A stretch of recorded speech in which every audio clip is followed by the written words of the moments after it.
असं म्हणतात की देवाचा न्याय म्हणजे जे चुकीचे आहे ते दुरुस्त करणे आणि गरीब व असुरक्षित लोकांची काळजी घेणे यामध्ये समाविष्ट आहे. यथार्थ न्याय करणारा देव आपण ओळखलेला आहे काय? उपासना उपासना उपासना उपासना प्रभुजी करो उपासना प्रभुजी करो उपासना उपासना उपासना उपासना उपासना. प्रभू येशू ख्रिस्ताच्या मधुर नावात आपणास सलाम. उपासना कार्यक्रमामध्ये आपले हार्दिक स्वागत. प्रियांनो, कोणत्याही व्यक्तीबद्दल आम्ही कितपत जाणतो? जितके आम्ही एकमेकांच्या सानिध्यात असतो तितके आम्ही एकमेकांबद्दल जाणून घेऊ शकतो. एकमेकांना अगदी जवळून ओळखणारे बनतो. सर्व गुणवैशिष्ट्ये आम्हाला माहीत झालेली असतात. पण काय आम्ही असे देवाच्या बाबतीत म्हणू शकतो? होय प्रियांनो, देवाचे वचनच आम्हाला देवाची ओळख करून देते आणि आम्हाला त्याची गुणवैशिष्ट्ये सांगते. आज आपण अध्ययनाद्वारे देवाची आणखी गुणवैशिष्ट्ये जाणून घेणार आहोत.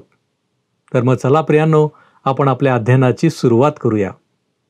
श्रोत्यांनो, आज आम्ही 75व्या स्तोत्रापासून पुढच्या स्तोत्रांचे अध्ययन करणार आहोत. 74वे स्तोत्र आसाफाची प्रार्थना होती, तर 75वे स्तोत्र आसाफाचे मुक्तिगीत आहे. जो विजय लवकरच प्राप्त होणार होता त्याचे हे विजयगीत आहे. तसेच हे स्तोत्र विश्वासविषयक स्तोत्र आहे. पहिलं वचन वाचूया. 75 स्तोत्र, पहिलं वचन. हे देवा, आम्ही तुझे उपकार स्मरण करीतो, तुझे उपकार स्मरण करीतो, कारण तुझे नाव समीप आहे. तुझ्या अद्भुत कृत्यांचे वर्णन लोक करीतात. श्रोत्यांनो, ह्या ठिकाणी एक गौरवी सत्य या स्तोत्राच्या द्वारे आमच्या समोर मांडण्यात आले आहे. ते हे आहे की परमेश्वर या पृथ्वीवर आपल्या नावाचे रक्षण करणार आहे. त्याच्या पवित्र नावाला काळिमा लागू नये, ते अबाधित राहावे याची काळजी तो घेईल व त्याच्या अद्भुत कृत्यांचे वर्णन लोक करतील. दुसरे वचन वाचूया. नेमिलेली वेळ आली म्हणजे मी यथार्थ न्याय करीन. याचा अर्थ असा की जेव्हा प्रभू येशू येईल तेव्हा ती नेमलेली वेळ येईल. जेव्हा तो या पृथ्वीवर पहिल्यांदा आला तेव्हा त्याने अत्यंत मानहानीची जागा पत्करली. तो या पृथ्वीवर मानव म्हणून जगला आणि तो पुन्हा त्याच्या नेमिलेल्या समयी परत येणार आहे. मत्तई कृष्णवर्तमान 24वा अध्याय 36व्या वचनात त्या नेमिलेल्या समयाविषयी म्हटले आहे की त्या दिवसाविषयी व त्या घटकेविषयी कोणाला ठाऊक नाही. स्वर्गातील दिव्यदूताच नाही, पुत्रालाही नाही, पित्याला मात्र ठाऊक आहे. प्रभूला येण्याची घाई कोणी करू शकत नाही. तो आपल्या नेमिलेल्या समयीच येईल. काही लोक जरी त्याच्या येण्याविषयी वेगवेगळे अंदाज बांधत असले तरी सुद्धा पवित्र शास्त्र सांगते की प्रभूच्या आगमनाचा समय कोणालाही ठाऊक नाही. या गोष्टींविषयी अकारण चर्चा करण्याऐवजी आपले जीवन ख्रिस्त केंद्रित बनवावे व प्रभूच्या आगमनासाठी आपली आत्मिक तयारी करावी, हेच आमच्या हिताचे आहे. पुढे तो 6व्या आणि 7व्या वचनात काय म्हणतो पहा. कारण उन्नती ही पूर्वेकडून नव्हे, पश्चिमेकडून नव्हे व अरण्याकडूनही नव्हे, तर न्याय करणारा देव आहे. तो एकाला खाली पाडितो व दुसऱ्याला वर चढवितो. ही गोष्ट किती खरी आहे श्रोत्यानो. मदत कोठून येणार? पूर्व, पश्चिम, दक्षिणेकडून नाही. उत्तर दिशेचा उल्लेख नाही, कारण ह्याच दिशेने शत्रू येणार आहे. फक्त देवच त्याच्या लोकांना सोडवू शकेल. परमेश्वर आमचे जीवन, आमची उन्नती आपल्या ताब्यात ठेवतो. तो न्याय आहे आणि त्याच्यावर विश्वास ठेवणाऱ्यांसाठी जे योग्य व आवश्यक आहे ते तो घडवून आणतो. 75वे स्तोत्र एक धन्यवादाची प्रार्थना आहे. अशी प्रार्थना जी घटना घडण्याच्या आधी करण्यात आली आहे. ही स्तोत्रे खरोखर विलक्षण आहेत. मला विश्वास आहे की ही आमच्याकरिता आशीर्वाद आहेत. आता 75वे स्तोत्र उपकार स्तुतीचे स्तोत्र आहे आणि हवा तो आशीर्वाद किंवा मदत मिळण्याआधीच स्तोत्रकर्त्याने त्याबद्दल देवाचे उपकार स्मरण केले आहे. यातून त्याचा देवावरचा जो दृढ विश्वास आम्हाला दिसतो तो फक्त कौतुकास्पदच नाही, तर तो अनुसरण्यासाठी योग्य आहे. आता श्रोत्यांनो, 76व्या स्तोत्राचा आपण अभ्यास करूया. हे स्तोत्र प्रभू येशू ख्रिस्त येणाऱ्या काळात राजसनावर आरूढ होणार आहे त्याविषयी विदित करणारे स्तोत्र आहे. स्तोत्रांचा अभ्यास करीत असताना तुम्ही आपले पवित्र शास्त्र तुमच्या समोर उघडून ठेवले आहे व माझ्याबरोबर ते वाचत आहात असा मला विश्वास आहे. जर आपणाजवळ पवित्र शास्त्र बायबल नाही तर मी जी वचने वाचत आहे ती लक्षपूर्वक ऐका. कारण पवित्र शास्त्र हे ईश्वर प्रेरित वचन आहे.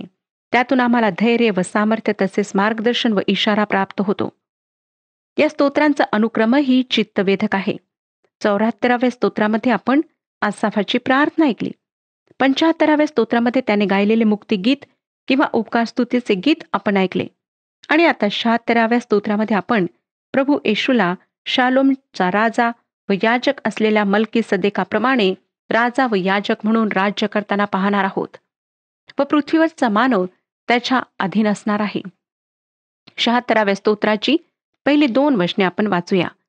यहुदात देव प्रगट झाला आहे, इस्रायलात त्याचे नाव थोर आहे, शालेमात त्याचा मंडप आहे व सियोनेत त्याचे निवासस्थान आहे. या वचनांमध्ये 4 स्थळांचा उल्लेख आहे. यहुदा, इस्रायल, शालेम अर्थात येरुशलेम आणि सियोन. ही 4ही स्थळे इस्रायलातली आहेत आणि हे प्रभू येशूच्या पृथ्वीवरच्या राज्याच्या संदर्भात आहे. ह्या स्तोत्रात जे आशीर्वाद आहेत ते जे काही ह्या स्तोत्राचे लागूकरण आहेत त्यात आहेत, ह्याच्या भाषांतरात नाही. आणि माझा विश्वास आहे की संपूर्ण पवित्र शास्त्र आमच्याकरिता आहे. पुढे आसाफ 76व्या स्तोत्राच्या 3ऱ्या वचनात काय म्हणतो पहा. तेथे धनुष्याचे बाण, ढाल, तरवार व युद्ध सामग्री त्याने मोडून टाकेली. ख्रिस्त राज्य हे शांतीचे राज्य असणार आहे. तेथे युद्ध व युद्धाच्या घोषणा ऐकायला मिळणार नाहीत. याच राज्याविषयी यशाया संदेष्टाच्या पुस्तकात वर्णन केलेले आहे. यशायाचे पुस्तक 2 अध्याय 4 वचन सांगते, तो राष्ट्रांचा न्यायनिवाडा करील, देशोदेशींच्या बहुत लोकांचा इन्साफ ठरविल. तेव्हा ते आपल्या तरवारी मोडून त्यांचे फाळ करतील, आपल्या भाल्यांच्या कोयत्या करतील. यापुढे एक राष्ट्र दुसऱ्या राष्ट्रावर तलवार उचलणार नाही. ते इथपर युद्धकला शिकणार नाहीत. श्रोत्यांनो, तो काळ खरोखर कितीतरी शांततापूर्ण असेल. सध्याची भांडणे, कलह, चकामकी, युद्ध, रक्तपात, हिंसा यांच्या दिवसांमध्ये आम्ही त्या शांतीची कल्पना करू शकणार नाही. पण शांतीचा राजपुत्र प्रभू येशू जेव्हा या पृथ्वीवर आपले राज्य स्थापन करेल तेव्हा ही गोष्ट प्रत्यक्षात येईल. जोपर्यंत मानवाच्या हृदयातील पापांचा निकाल येशू ख्रिस्ताद्वारे सुटका, तारण किंवा येशू ख्रिस्ताचा अव्हेर करून न्याय ह्या 2 मध्ये जोपर्यंत होणार नाही तोपर्यंत ह्या पृथ्वीवर शांती स्थापित होणार नाही. आता आपण 4थे वचन वाचूया. तू प्रतापी आहेस, लुटीने भरलेल्या पर्वतावर तेजस्वी आहेस. या ठिकाणी लुटीने भरलेला पर्वत म्हणजे येरुशलेमला संबोधून आहे. या शहराचा इतिहास खरोखर आश्चर्यजनक व एकमेव आहे. या शहरावर 27 वेळा आक्रमणे करण्यात आली. कित्येकदा ते जाळून टाकण्यात आले आणि आजही ते अनेक राष्ट्रांमधल्या कलहाचे कारण बनले आहे. परंतु ते देवाने त्याच्या राज्याची राजधानी बनण्यासाठी निवडलेले शहर आहे. परमेश्वर या पृथ्वीवरच्या गर्विष्ठ व उद्धट लोकांचा न्याय करणार आहे व जे येरुशलेमवर चाल करून आले त्यांचाही तो न्याय करणार आहे. आता 5वे वचन वाचूया. कणखर मनाच्या पुरुषांची लूटमार झाली आहे, ते झोपी गेले आहेत. त्यातील कोणाही बलवानाचे हात चालेनात. जे धैर्यवान आहेत ते जणू काही गाढ झोपेत आहेत. हे फार मनोवेधक विधान आहे. आपण हे कसे करू शकता? ह्याचा अर्थ की लोक जागरूक नाहीत, सतर्क नाहीत. योहान आपल्या पहिल्या पत्राच्या 5व्या अध्यायातील 19व्या वचनात सांगतो. योहानाचे पहिले पत्र 5वा अध्याय 19वे वचन. सगळे जग त्या दुष्टाच्या म्हणजे सैतानाच्या अधीन आहे. जगाने जागृत व्हावे व सैतानाविरुद्ध हालचाल करावी अशी सैतानाची अजिबात इच्छा नाही. म्हणून सैतानाने जगाला प्रचंड गुंगीमध्ये ठेवलेले आहे. त्यामुळे त्यांना तारणाविषयी आस्था नाही. 6व्या वचनात तो पुढे म्हणतो, 76 अध्याय 6वं वचन. हे याकोबाच्या देवा, तुझ्या धमकीने रथ व घोडा ह्यांना गाढ निद्रा लागली आहे. जेव्हा प्रभू येशू पुन्हा येईल तेव्हा तो मानवाच्या सामर्थ्याची, प्रतापाची चिन्हे असलेली रथ व घोडे यांना आपल्या धमकीने शांत करेल. म्हणजे त्याच्या बल प्रतापापुढे मानवी सामर्थ्य निर्बल ठरेल आणि प्रभू येशूचे गौरव सर्वत्र प्रकाशेल. याच महान व सुंदर दिवसाविषयी यशायाचे पुस्तक 60 अध्याय आणि 1 वचन सांगते. उठ व प्रकाशमान हो, कारण प्रकाश तुझकडे आला आहे. परमेश्वराचे तेज तुझवर उदय पावले आहे. जेव्हा प्रभू येशू ख्रिस्त या पृथ्वीवर मोठ्या गौरवाने व सामर्थ्याने पुन्हा येईल, त्यावेळेस या वचनाची परिपूर्ती होईल. या दिवसाविषयी यशायाचे पुस्तक 4 अध्याय 5 वचन आम्हाला सांगते. यशायाचे पुस्तक 4 अध्याय 5 वचन. आणि परमेश्वर सियोन डोंगराच्या प्रत्येक स्थानावर व त्याच्या सणा मेळावर दिवसास धूपमय मेघ व रात्रीस प्रज्वलित अग्नीचा प्रकाश निर्माण करील, कारण त्याच्या सर्व वैभवावर छत्र होईल.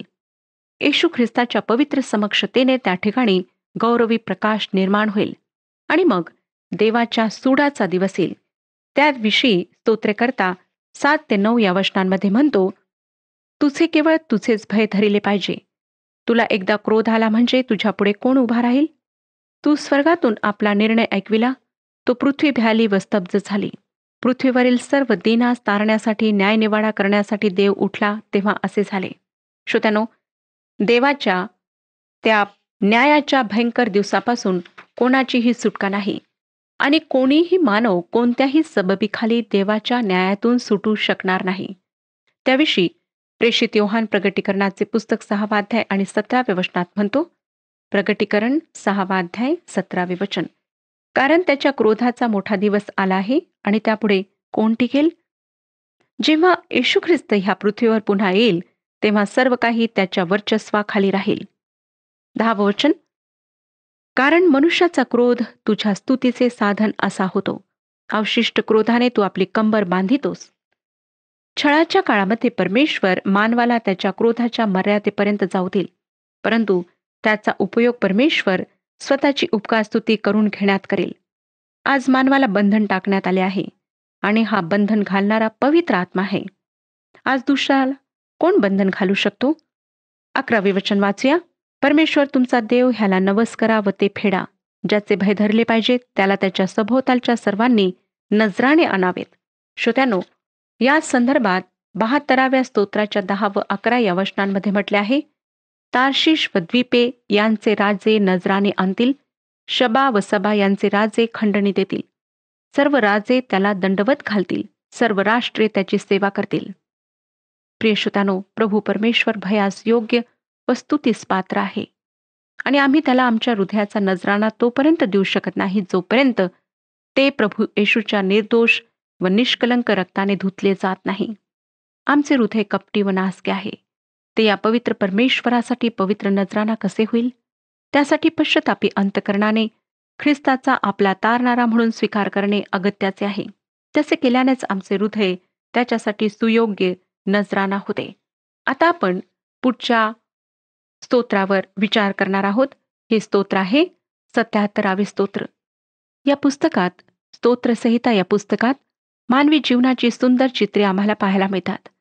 या स्तोत्रांमध्ये स्तोत्रकर्ता कधी परमेश्वराविषयीच्या कृतज्ञतेने हर्ष उल्हासित होऊन नाचताना आढळतो, तर कधी खोल निराशेच्या खाईतून परमेश्वराला मदतीसाठी आर्त आरोळी मारताना दिसतो. कधी तो परमेश्वराजवळ आपल्या शत्रूंविषयी गाऱ्हाणे घेऊन जातो, तर कधी आपल्या स्तोत्रांद्वारे सुखी जीवनाचे गुपित लोकांना सांगतो. आणि याही पलीकडे एक गोष्ट आपण पाहिली ती ही की भविष्यामध्ये येऊ घातलेल्या ख्रिस्त राज्याची मनोहर वर्णने या स्तोत्रात आहेत. आज सुरुवातीला आपण 77व्या स्तोत्राचा अभ्यास करणार आहोत. त्यामध्ये स्तोत्रकर्ता आसाफ याची परमेश्वराच्या चांगुलपणाविषयी व दयेविषयी गोंधळलेली मनस्थिती व्यक्त झाली आहे. त्याच्या काळातल्या लोकांच्या मनामध्ये परमेश्वराच्या चांगुलपणाविषयी जी शंका होती, ती शंका या स्तोत्रामध्ये व्यक्त झालेली आहे. परमेश्वर आम्हाला विसरला आहे काय, ही ती शंका होती. आणि या शंकेला स्तोत्रकर्त्याला परमेश्वराच्या पवित्र मंदिरात उत्तर देखील सापडले आहे. आणि इतिहास सांगतो की परमेश्वराला विसर पडत नाही.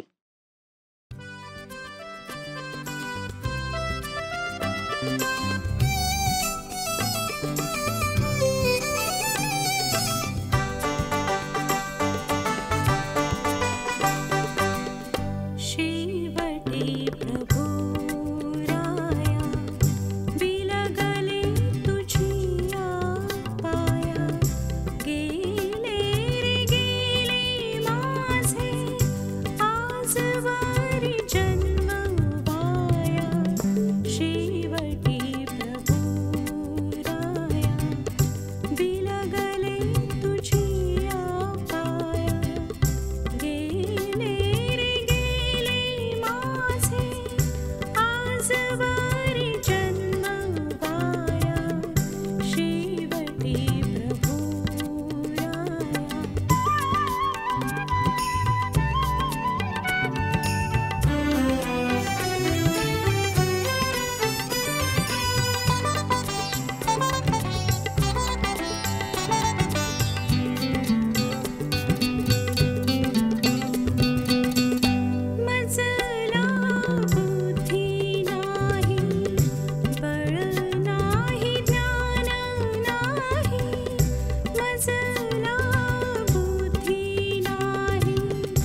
पहिली 2 वचने वाचूया. 77 स्तोत्र पहिली 2 वचने. मी आपल्या वाणीने देवाला हाक मारीन, त्याने माझे ऐकावे म्हणून मी देवाला हाक मारीन. माझ्या संकटाच्या दिवशी मी प्रभूला शरण गेलो. रात्री माझा हात पसरलेला राहिला, तो ढिला पडला नाही. माझा जीव सांत्वन पावेना. ही गोष्ट अगदी सूर्यप्रकाशा इतकी खरी आहे. ऐरवी श्रोत्यानो, आम्हाला देवाची फारशी आठवण येत नाही, परंतु संकट येताच आम्ही तातडीने त्याला शरण जातो. आम्हाला एका माणसाकडून पत्र आले. त्याची नोकरी सुटली होती. नोकरी असेपर्यंत त्याने आमचा कार्यक्रम कधी ऐकला नाही. त्याला जणू आमच्या कार्यक्रमाशी काहीच देणे घेणे नव्हते. आणि नोकरी सुटल्यावर मात्र तो गुडघ्यावर आला आणि येशू ख्रिस्ताचा आपला तारणारा म्हणून त्याने स्वीकार केला. परंतु आम्ही संकटात असल्यावरच त्याला हाक मारतो असे म्हणून परमेश्वर आमच्यावर क्रोधित होत नाही किंवा तो रुसून बसत नाही. तो आपल्या अतिप्रेम दयेमुळे व क्षमाशीलतेमुळे आम्हाला उत्तर देतो व आमच्या संकटांमधून आमची सुटका करतो. स्तोत्रकर्त्याने परमेश्वराचा हा अनुभव घेतला होता व आताही संकटाच्या समयी तो मोठ्या कळकळीने परमेश्वराला आर्त हाक मारित आहे. आणि त्याने आणखीन एक सुंदर गोष्ट केली. तो 77व्या स्तोत्राच्या 6व्या वचनात काय म्हणतो पहा. रात्री मला आपल्या गीताचे स्मरण होते. मी आपल्या मनात चिंतन करीतो. माझा जीव विचारात पडला आहे.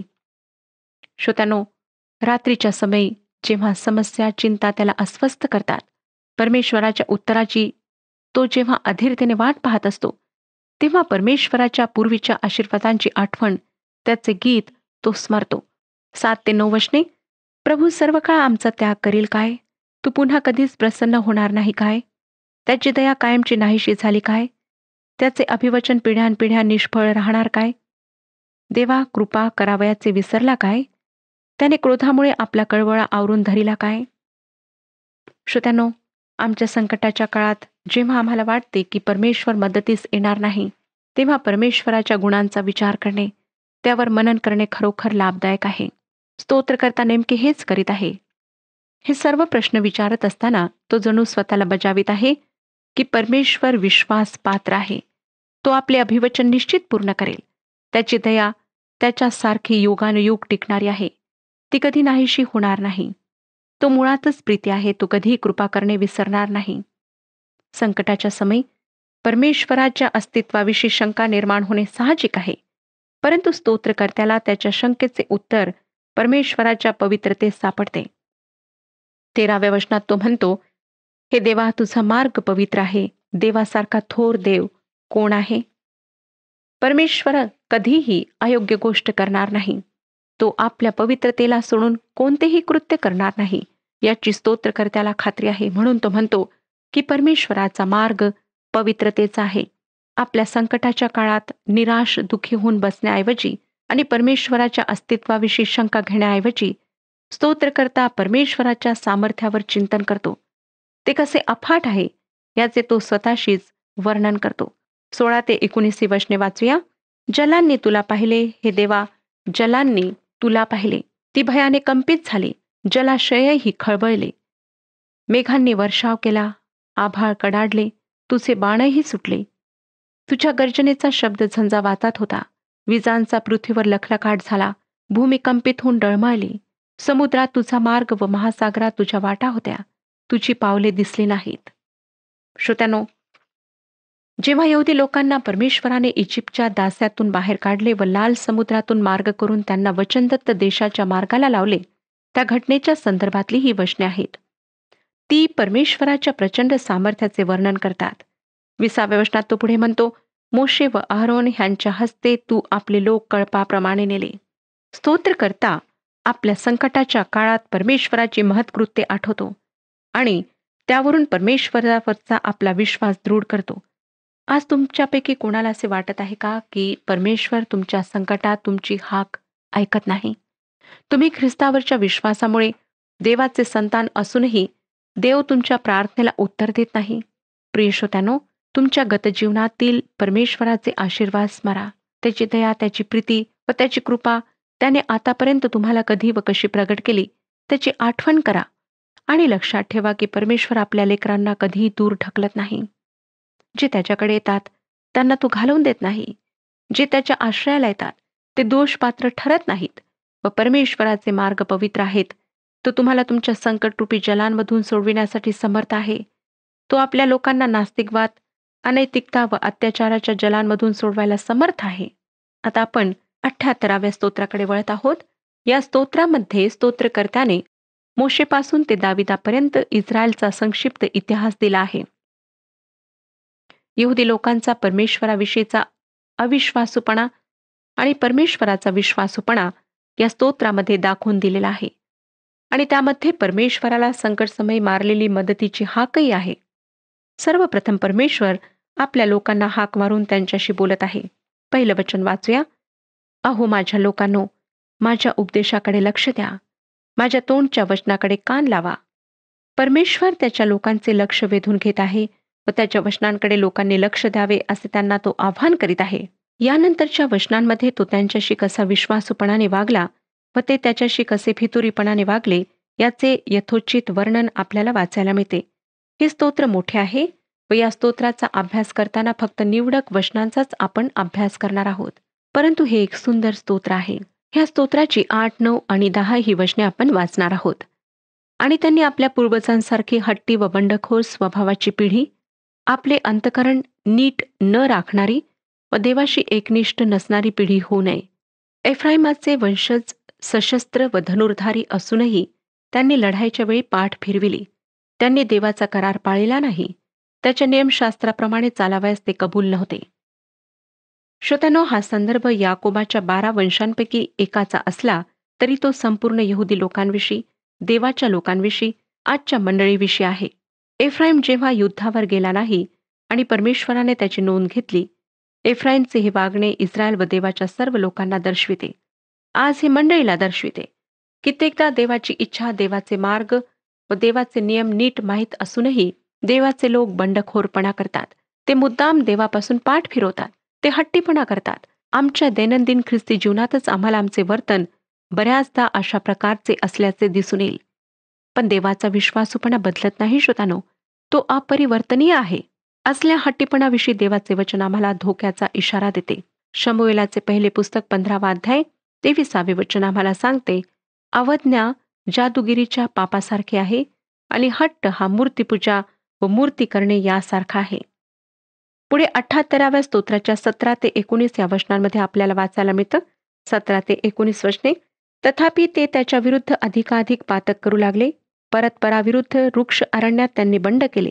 त्यांनी आपली इच्छा तृप्त करण्यासाठी अन्न मागून आपल्या मनात देवाची परीक्षा पाहिली. ते देवाविरुद्ध बोलले. ते म्हणाले, रानात भोजनाची सिद्धता करण्यास देव समर्थ आहे काय? श्रोत्यांनो, याच लोकांना परमेश्वराने इजिप्तच्या दास्यातून बाहेर काढले होते. त्याने मोशेच्या नेतृत्वाखाली मिस्रात मोठे चमत्कार करून आपले सामर्थ्य प्रदर्शित करून त्यांना मुक्त केले होते. त्यांच्यासाठी त्याने लाल समुद्र दुभागला होता आणि तरीही हे लोक परमेश्वरावर विश्वास ठेवण्यास मंद होते. त्यांनी सतत त्याच्याविषयी अविश्वास प्रगट करून त्याच्या संतापाला जागृत केले होते. परंतु तरीही परमेश्वराने त्यांच्याविषयीचा आपला विश्वासूपणा सोडला नाही. आता 25वे वचन पहा. दिव्य दूताची भाकर मानवाने खाल्ली, पुरून उरेल इतके अन्न त्याने त्यास दिले. दुसऱ्या शब्दात सांगायचे तर परमेश्वराने त्यांना उत्कृष्ट अन्नाने तृप्त केले. पुढे स्तोत्रकर्ता ताठ मानेच्या व हट्टी लोकांना परमेश्वराच्या त्यांच्यावरच्या अनंत दयेची आठवण करून देतो आणि म्हणतो 78व्या स्तोत्राच्या 70 ते 72 ह्या वचनांमध्ये, त्याने आपला सेवक दावीद ह्यास निवडिले, त्यास त्याने मेंढराच्या कोंडवाड्यातून घेतले. आपली प्रजा म्हणजे याकूब वंश, आपले वतन म्हणजे इस्रायल वंश ह्यांचे पालन करण्यास दुबत्या मेंढ्यामागे तो होता, तेथून त्याने त्यास आणले आणि त्याने आपल्या मनाच्या सरळतेने त्याचे पालन केले. आपल्या हाताच्या चातुर्याने त्यास मार्ग दाखविला. श्रोत्यांनो, आमचा परमेश्वर खरोखर महान आहे. इस्रायलाने जरी अनेकदा परमेश्वराकडे पाठ फिरवली, परमेश्वराची अविश्वासाने परीक्षा घेतली, तरीही परमेश्वर त्यांच्याविषयी विश्वासू राहिला. आज तो आमच्याशी सुद्धा विश्वासू आहे. आम्हाला फक्त त्याच्या अधीन राहून जीवन जगायचे आहे. परमेश्वर आपणा सर्वांस आशीर्वाद देऊ.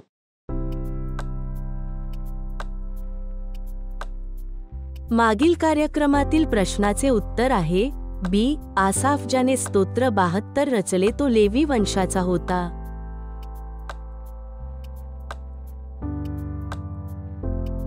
आजचा प्रश्न, स्तोत्र 78 नुसार कोणाचे वंशज सशस्त्र व धनुर्धारी होते? ए. लेवी, बी. यहुदा, सी. एफ्राईम. डी. इस्रायल.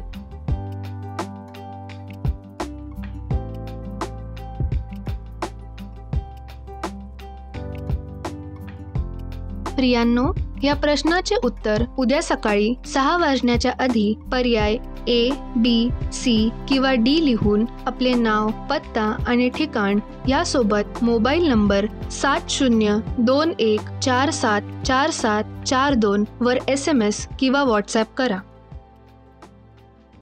प्रियांनो, आपण पाहिले की परमेश्वराचे मार्ग पवित्र आहेत. देवासारखा थोर कोणीच नाही. तो विजयी व न्यायी देव आहे. आमची उन्नती देवाच्या हाती आहे. देवाचा न्याय आणि सार्वभौमत्वाविषयी आम्ही स्तुती करणे आवश्यक आहे. इतिहासाच्या पानांमधून आम्हाला देवाच्या विश्वसनीयतेचे धडे मिळतात. त्याच्या गुणवैशिष्ट्यांची माहिती होते. प्रियांनो, असा अनुभव घेण्यासाठी आपण तयार आहात काय? आपण प्रार्थना करूया.